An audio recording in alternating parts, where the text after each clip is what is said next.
ពួក MacBook Air វិញគឺវាស្ដាងវាស្រាលវាស្រួលយកដាក់តាមខ្លួនហើយកម្លាំងរបស់វាគឺល្អ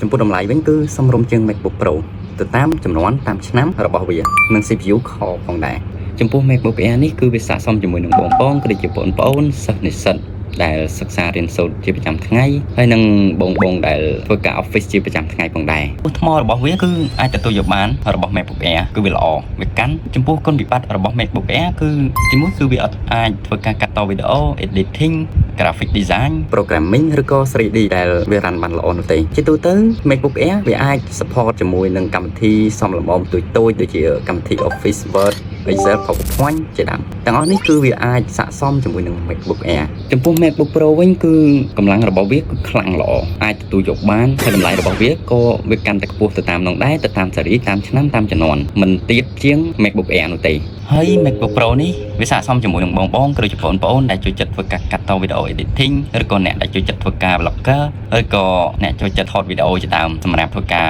កាត់តវីដេអូហើយមួយទៀតគឺវារ៉ាន់ទៅលើ programming graphic design ឬក៏ 3D គឺវាធ្វើការបានល្អមែនទែនចំពោះប្រព័ន្ធត្រជាក់របស់វាវិញគឺវាមាន fan កង្ហាល់ដែលវាធ្វើឲ្យកម្ដៅរបស់ MacBook Pro ហ្នឹងចុះត្រជាក់បានលឿនវាមិនងាយនឹងឆាប់ឡើងកម្ដៅហើយមិនចាំបាច់ភ័យក្នុងការឆេះឬក៏ខូចនោះទេសរុបជារួមមកប្រសិនបើ